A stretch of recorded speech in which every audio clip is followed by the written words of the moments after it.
What's up, everybody? Welcome to Podcast Now PS Edition. I am Alex, and this video I want to talk about PlayStation 5's backwards compatibility and why I'm not very happy with it. Now, I guess it's a double-edged sword because I am happy, with the idea of it. I'm glad that they are doing backwards compatibility, but the way they're doing it, the things that Mark Cerny had said yesterday, definitely alarms me. It honestly does, because it seems like something. Well, firstly, and this isn't necessarily the biggest deal. I think as time has gone on and on, less people have expected this. It seems like PS1, PS2, PS3, that whole idea, the whole rumor that was floating around early on, that the PS5 would literally, you stick the disc in, or you could just play literally any game from any of Sony's, back catalog. You'd be able to play it on the PS5. That seemed a little far-fetched, right? And as time went on, and even I think the morning of the conference yesterday, there was a rumor circulating that it was probably nonsense, and it was, because from what Mark Cerny said, he only talked about PS4. He did not mention anything about earlier games. So I really think we can cross that out, that is not something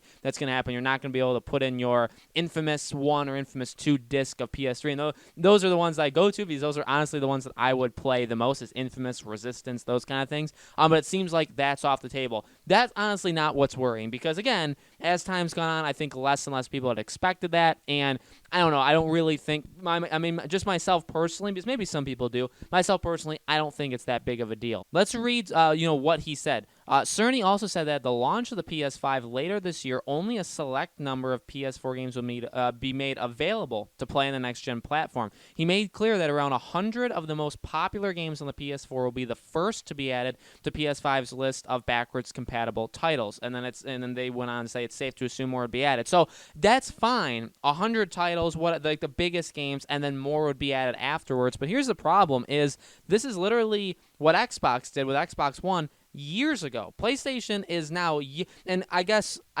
maybe we should give them credit, because they've always been behind with backwards compatibility by years, by many, many years, and now they still are, by almost the exact same amount, because, okay, so now PS5 is coming out, and instead of all PS4 games being backwards compatible, they're not. No, okay, here's the deal. Because I don't know if there's any people that are going to say I'm bashing Sony, because I love Sony. I'm a big PlayStation guy. I can't wait for the PS5. I want to get that. And I get that, okay, if all of the games were backwards compatible, Mark Cerny talked about the specs, a lot of stuff that I just cannot comprehend, or I'm not even going to pretend to understand. But it certainly sounds like, or it certainly seems like to me, that if you were to change something like, it's not so easy, basically, for me to say, make every game backwards compatible. Because if you did that, something spec-wise in the PlayStation 5 would be changed, and that's a really, really big deal. Okay, I understand that. I understand that demanding something, even though it doesn't sound that big, or that big of a want, in reality, it's a huge thing, and that these games are going to take time.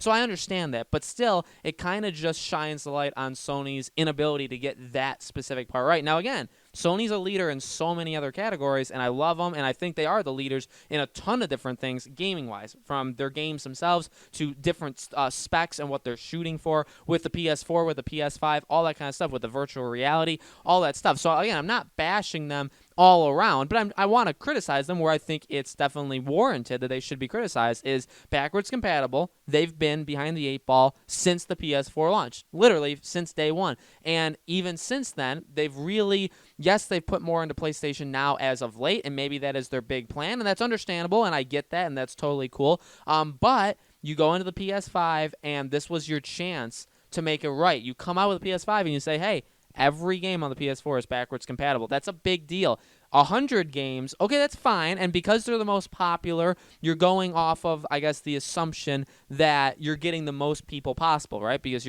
so the most popular 100 games, or the 100 most popular games, these are the games that you assume a large majority of people are playing. So that if we go to the PS5, a lot of those games that maybe you're playing right now, even, right? If you're playing Minecraft, you're playing Rocket League, or if you're playing even like Sony-specific titles, Spider-Man, Horizon, God of War, The Last of Us Remastered. I'm just throwing it because I don't honestly know, but you're playing all these games.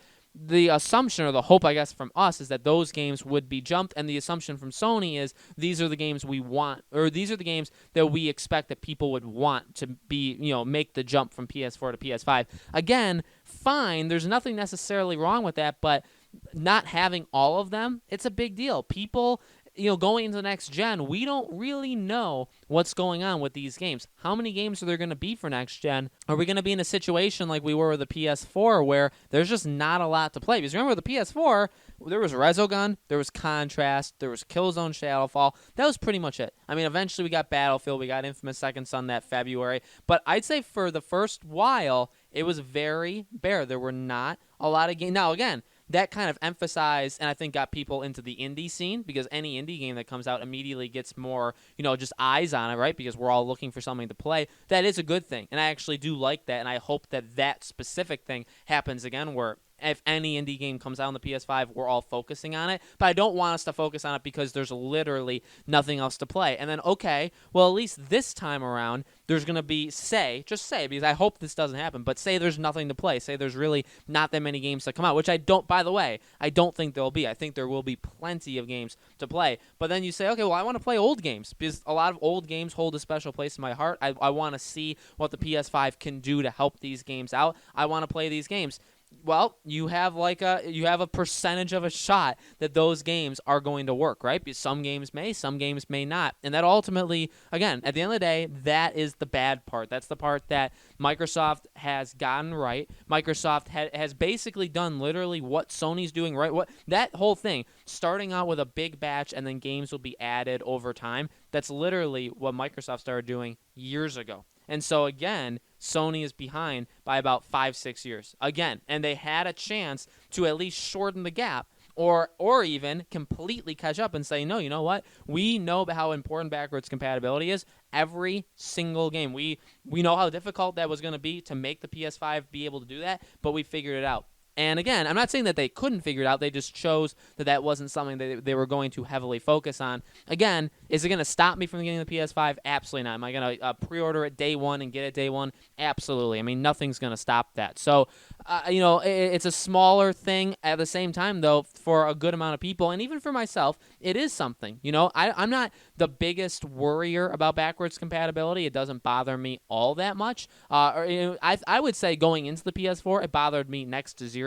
As this generation has gone on, and as I've seen, again, what Microsoft has done with Games Pass and just giving us backwards compatibility, and even, again, PlayStation increasing what they're doing with PlayStation Now, it's made me be more aware that, like, yeah, you know what? This is something that I think even myself, I would kind of want. And I know for a fact it's something a lot of people, this is not some small deal to a lot of people. People are into backwards compatibility. It's an important thing. And Mark Cerny said it was important. And I'm not saying that they are not, saying that it's going to be important, because it is. But I just feel like they didn't do enough with the PS5. We'll have to see. We'll have to see which games make this list. Guys, let me know in the comments below. What do you think? What do you think about the backwards compatibility? Do you think it's good enough? Do you think it's a good starting point?